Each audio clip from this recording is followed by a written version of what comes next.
إن الحمد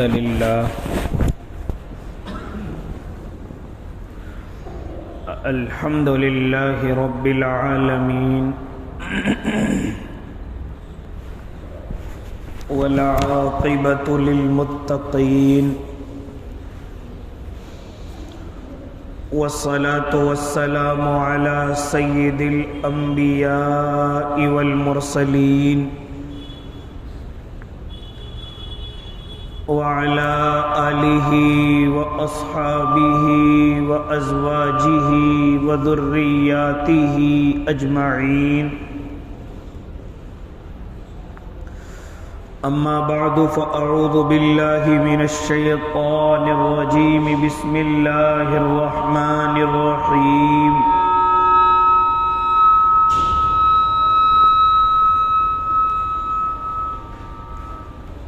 يا أيها الناس إنا خلقناكم من ذكر وأنثى وجعلناكم شعوبا وقبائل لتعارفوا إن أكرمكم عند الله أتقاكم صدق الله العظيم وصدق رسوله النبي الكريم ونحن على ذلك من الشاهدين والشاكرين والحمد لله رب العالمين واجب الاحترام ساتھیوں، بزرگوں، نوجوانوں اور معصوم بچوں، اللہ رب العزت نے جو اپنا قرآن مقدس انسانوں کی ہدایت کے لیے بھیجا اور اس کی حفاظت کی ذمہ داری بھی لے رکھی ہے، زندگی جینے کے تمام اصولوں کو بیان کیا، اللہ کے نبی صلی اللہ علیہ وسلم کی زندگی کے ذریعے سے عمل کرایا۔ کوئی بھی ایسا عمل دنیا کے اعتبار سے نہیں چھوڑا جو انسانوں کی کامیابی اور فلاح و بہبود کے لیے ہو۔ تمام اعمالوں کو بیان کیا جس سے انسان کو کامیابی ملتی ہے۔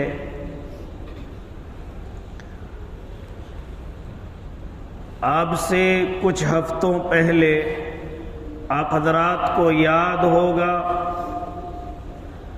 کہ انسانوں میں آپس میں جھگڑے کیوں ہوتے ہیں، ان کی وجوہات قرآن مقدس نے بھی بیان فرمائی۔ انسانوں میں، ایمان والوں میں یہ جھگڑے بہت پنپتے ہیں، ان کی بنیادی وجوہات کیا ہیں، قرآن مقدس نے ان کو بیان کیا۔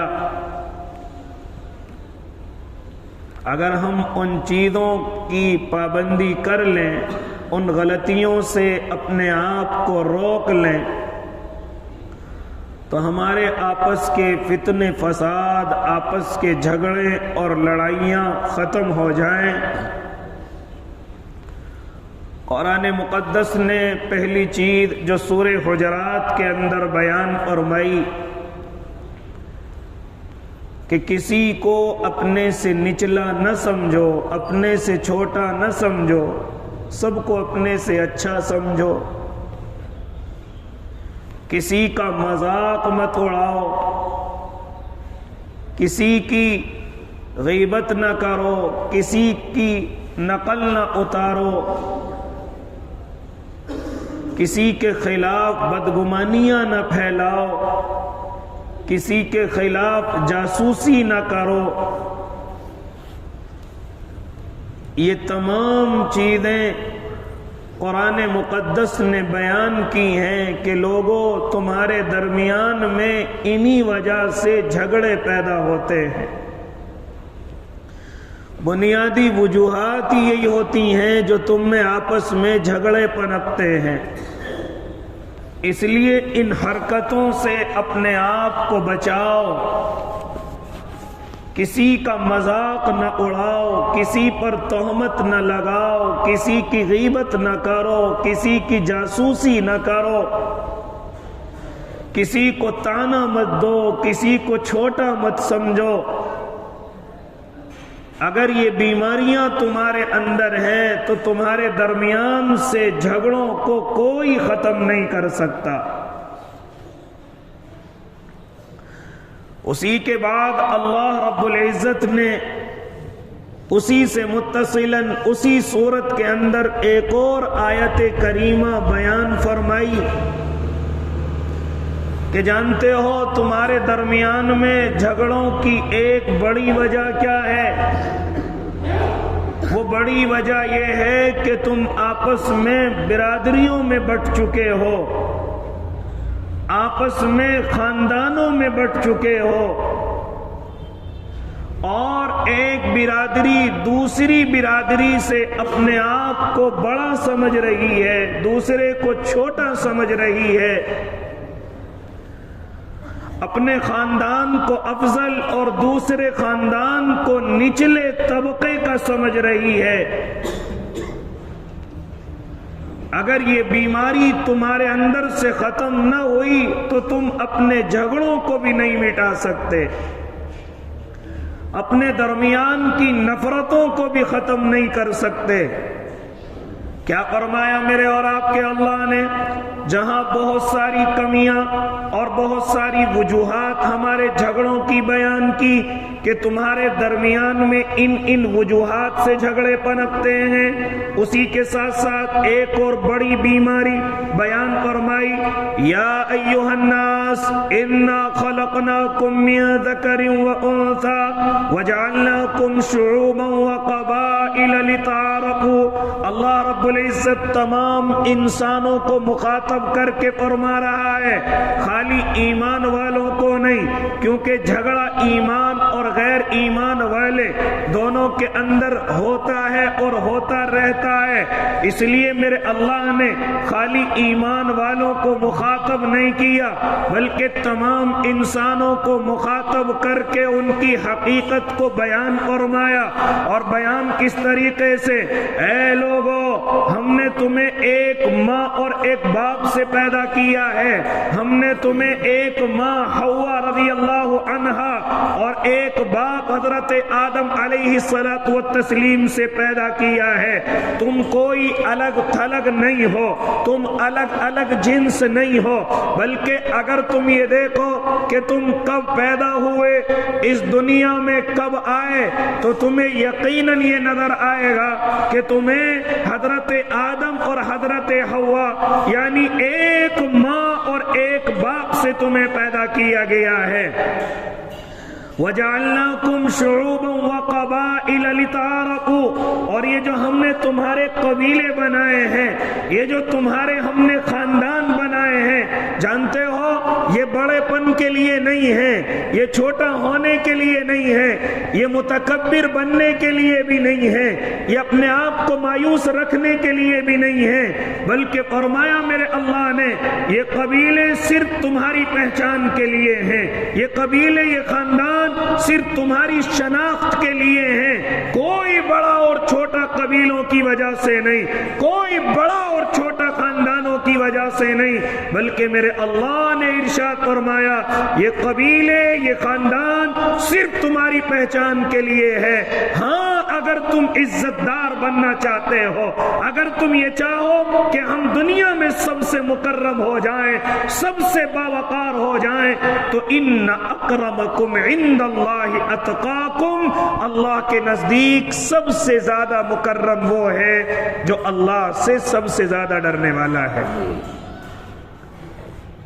اللہ سے ڈرنے والا باوقار ہے، چاہے وہ کسی بھی برادری کا ہو۔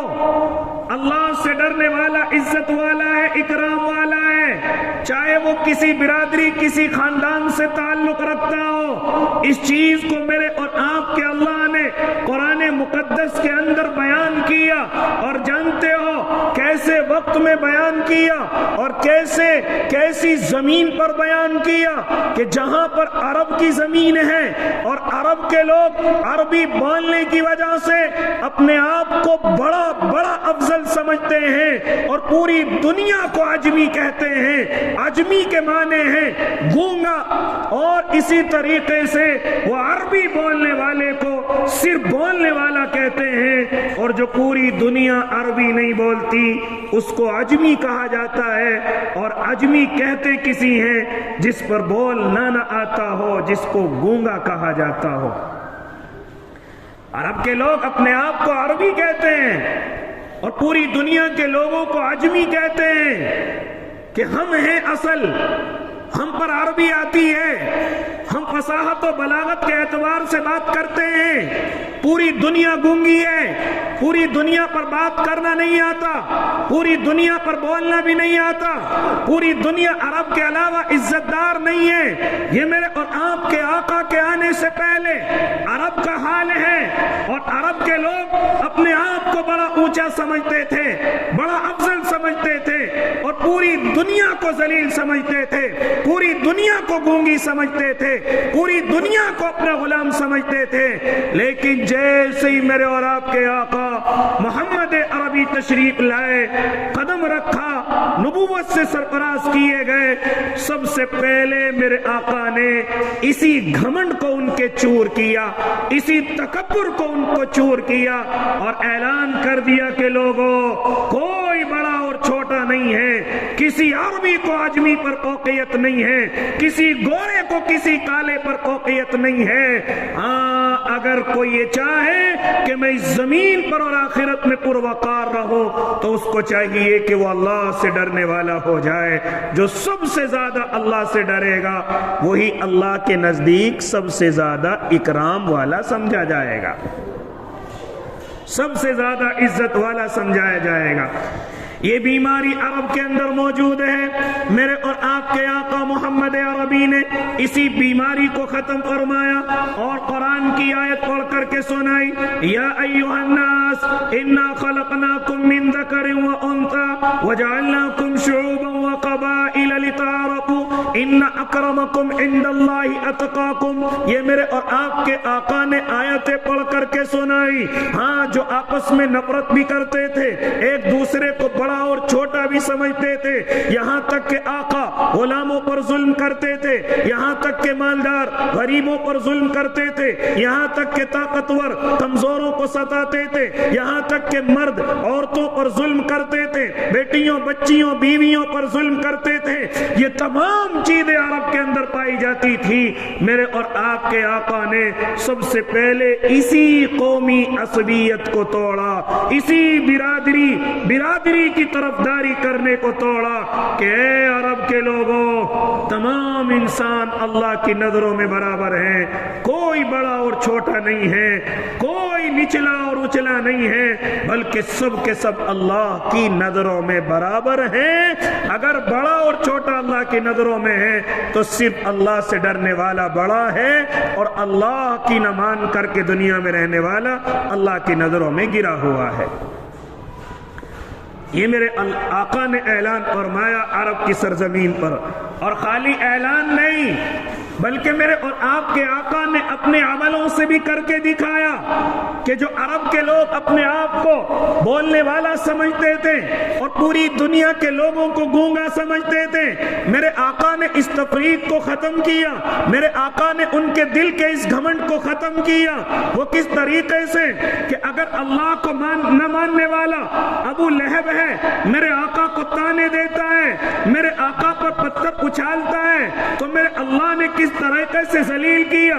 تبت یدا ابی لہب، ابو لہب کے ہاتھ ٹوٹ جائیں، ابو لہب ہلاک اور برباد ہو، حالانکہ نبی کے خاندان کا ہے، نبی کے چچا کا ہے، لیکن میرے اللہ نے اس کو ہلاک کیا اور اس کو ذلیل کیا اور پوری دنیا کے سامنے رسوا کیا۔ ابو جہل آپ کا چچا ہے لیکن بچوں کے ذریعے سے اس کو قتل کرایا، اور بھی بڑے بڑے کفار جو امیہ، عتبہ، شیبہ، عاص بن وائل، یہ بڑے بڑے سردار تھے، نبی کے خاندان سے تھے، لیکن اللہ کو نہ مانا۔ میرے اللہ کی نظروں میں نہ نبی کی نظروں میں ان کا کوئی وقار تھا، نہ عزت تھی، دنیا میں بھی ذلیل ہو کر کے رہے اور دنیا سے ذلیل ہو کر کے گئے۔ مالدار بھی تھے، خوبصورت بھی تھے، نبی کے خاندان سے بھی تعلق رکھتے تھے، لیکن کوئی عزت نہ اسلام نے ان کو دی، نہ کوئی عزت نبی اور صحابہ نے ان کو دی۔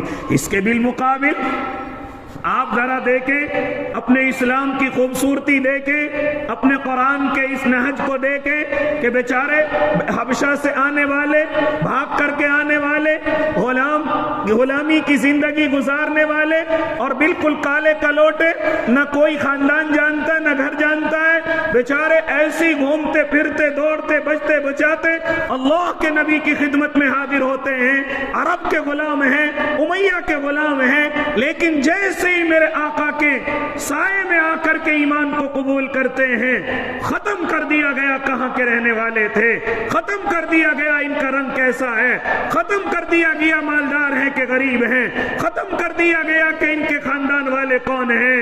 میرے آقا نے ایسی عزت کر کے دکھائی، ایسی عزت کر کے دکھائی کہ اکثر حضرت بلال کو اپنے ساتھ رکھتے تھے، یہاں تک کہ جب مکے میں داخل ہوئے اور کعبے پر چڑھ کر کے اذان دینے کی بات آئی تو حضرت بلال کو کعبے پر چڑھایا تھا، اے بلال ذرا کعبے پر چڑھ کر کے اللہ کے نام کو بلند کر دو۔ حالانکہ وہاں میرے آقا کے چچا، آقا کے بعد کے خلیفہ، آقا کے گھر والے، خاندان والے تمام موجود تھے، لیکن عرب کے دل سے وہ تکبر نکالنا تھا کہ کوئی بڑا اور چھوٹا نہیں ہے، کوئی عربی اور اجمی نہیں ہے، کوئی گورا اور کالا نہیں ہے، اللہ بلال کی عزت کرتا ہے۔ ہمیں بھی چاہیے کہ ہم حضرت بلال کی قدر کریں اور عزت کریں۔ کعبے پر چڑھے تھے، اذان دی تھی، بعد میں بھی کسی نے آ کر کے شکایت کی تھی کہ غلام کو کعبے پر چڑھا دیا۔ فرمایا تھا اسی چیز کو ختم کرنے کے لیے میرے اللہ نے مجھے نبی بنا کر کے عرب کی زمین پر بھیجا ہے۔ اس لیے اے اللہ کے نیک بندو، آگے چلیے۔ فارس کے رہنے والے حضرت سلمان فارسی ہیں، ذرا کہاں سے کیسے اللہ کے نبی کی خدمت میں حاضر ہوتے ہیں اور آ کر کے ایمان قبول کر لیتے ہیں۔ کیا فرمایا تھا میرے اللہ کے نبی نے؟ ہاں، سلمان منا اہل البیت، کہ اہل بیت میں سے سلمان ہے، میرے گھر والوں میں سے سلمان ہے، لہذا سلمان کو کہیں اور کا نہ سمجھے، سلمان کو دوسرے ملک کا نہ سمجھے، سلمان کو فارس کا نہ سمجھے، بلکہ اللہ کے نبی نے اعلان فرمایا تھا، اور لوگوں کان کھول کر کے سن لو، حضرت سلمان میرے گھر سے ہیں، حضرت سلمان میرے اہل بیت میں سے ہیں۔ آج بھی جہاں حضرت سلمان کا مزار بنا ہوا ہے وہاں یہی لفظ اللہ کے نبی کے لکھے ہوئے ہیں کہ سلمان میرے گھر والوں میں سے ہیں، میرے خاندان والوں میں سے ہیں۔ یہ کس طرف اشارہ ہے مسلمانوں؟ آج ہم کہتے ہیں ہماری نا اتفاقیاں ختم نہیں ہوتی، ہمارے جھگڑے ختم نہیں ہوتے، ہماری لڑائیاں آپس میں ختم نہیں ہوتی۔ کیسے ختم ہو جائیں جب ابھی ہم اپنے اندر کے تکبر کو ختم کرنے کے لیے تیار نہیں ہیں، جب ہم اپنے آپ کی دلوں سے بڑائی کو نکالنے کے لیے تیار نہیں ہیں۔ مسلمانوں، تم ہی تو ہو وہ کہ ذرا سا پیسہ آ جائے تو تمہیں پڑوسی نظر نہیں آتا، ذرا سا تمہارا کام چل جائے تو تمہیں رشتہ دار نظر نہیں آتے۔ ہاں، تم ہی تو ہو وہ کہ جو اپنی برادریوں کے قصیدے پڑھتے ہو، اپنی برادریوں کی تعریفات کرتے ہو، اپنی برادریوں کے اسٹیٹس لگاتے ہو، اپنی برادریوں کے فیس بک پر چرچے کرتے ہو، اپنی برادریوں کے میوزک بناتے ہو، اپنی برادریوں کے سامنے دوسری برادریوں کو ذلیل کرتے ہو۔ پھر کہاں سے تمہارے جھگڑے ختم ہو جائیں جب ابھی اندر کے اس بت کو نہیں توڑ پا رہے ہو کہ ہم بڑے ہیں اور دوسرا چھوٹا ہے، اور پھر کہتے ہو ہمارے درمیان کے جھگڑے ختم ہو جائیں۔ کہ جھگڑے کسی دوائی سے ختم ہوں گے؟ کہ جھگڑے کسی بزرگ کے دم سے ختم ہوں گے؟ اللہ رب العزت نے جس وقت اپنا قرآن مقدس اتارا تھا اس وقت میں میرے اللہ نے بیماریاں بیان کی تھی کہ اے میرے بندو جب تک تمہارے اندر سے بیماریاں ختم نہیں ہو جائیں گی کوئی طاقت تمہارے جھگڑوں کو ختم نہیں کر سکتی، کوئی بزرگ تمہارے جھگڑوں کو ختم نہیں کر سکتا۔ آج وہی بیماریاں جو عرب کے اندر تھی، آج وہی بیماریاں میرے اور آپ کے اندر دوڑ کر کے واپس پنپ رہی ہیں۔ نہیں ہو سکتے جھگڑے ختم جب تک میں اور آپ قرآن پر عمل نہیں کریں گے، نہیں ہوں گے جھگڑے ختم۔ قرآن کو تو میں نے اور آپ نے صرف شفا کی چیز سمجھ لیا، میں نے اور آپ نے صرف مرنے کے بعد پڑھانے کی چیز سمجھ لیا، ہاں صرف قسمِ دھر میں کھانے کی چیز سمجھ لیا۔ ہم نے قرآن کو سمجھا کب ہے؟ ہم نے قرآن پر عمل کرنے کی کوشش کب کی ہے؟ شور مچاتے ہیں، ہمارے آپس کے اتحاد نہیں بن پا رہے، ہمارے آپس کے جھگڑے نہیں ختم ہو پا رہے۔ کیسے ختم ہوں گے جب میں اور آپ ان باتوں پر عمل نہیں کر رہے جو قرآن نے مجھے اور آپ کو سمجھائی ہیں؟ اسی لیے تو قرآن کو قیامت تک کے لیے راہ ہدایت کہا گیا ہے۔ ہدی للمتقین، ہم نے اس قرآن کو متقیوں کی ہدایت کے لیے اتارا ہے، ایمان والوں کے کامیابی کے راستوں کے لیے اتارا ہے۔ ہمیں کیا ضرورت ہے قرآن کو یہ سمجھے کہ قرآن ہمارا سب کچھ ہے؟ ہم کیوں سمجھے ان چیزوں کو؟ اس لیے اللہ کے نیک بندو، جب تک ہم اپنے اندر سے یہ بیماریاں ختم نہیں کریں گے جو قرآن نے بیان کی ہیں، یاد رکھنا کوئی طاقت میرے اور آپ کے اندر اتحاد پیدا نہیں کر سکتی، اتفاق پیدا نہیں کر سکتی۔ آج وہی بیماری میرے اور آپ کے اندر پنپ کر کے دوبارہ جنم لے رہی ہے اور دوبارہ بڑھتی جا رہی ہے، کم ہونے کا نام نہیں لے رہی ہے، کہ جس کو قرآن نے بھی بیان کیا، جس کو اللہ کے نبی نے بیان کر کے عمل کر کے دکھایا کہ لوگوں کوئی بڑا اور چھوٹا نہیں ہے، کوئی گورا اور کالا نہیں ہے، کسی برادری کو کسی برادری پر فوقیت نہیں ہے، بڑائی نہیں ہے، تمام کے تمام انسان برابر ہیں، تمام کے تمام خاندان برابر ہیں۔ یہ صرف تمہارے خاندان، قبیلے تمہاری پہچان کے لیے بنائے گئے تھے، تم نے کیا بگاڑ پیدا کر دیا ان برادریوں کے نام سے؟ تم نے کیا بگاڑ پیدا کر دیا اپنی ان خاندانوں کے نام سے؟ کیا ہمارے پاس کوئی جواب ہے اس چیز کا کہ اللہ کو جا کر کے جواب دے؟ کیا ہمارے پاس کوئی جواب ہے؟ اس لیے اللہ کے نیک بندو، جب تک یہ بیماریاں جو قرآن نے بیان کی ہیں نہیں ختم کریں گے، ہمارے اتحاد پیدا نہیں ہو سکتے، ہمارے اتفاق پیدا نہیں ہو سکتے۔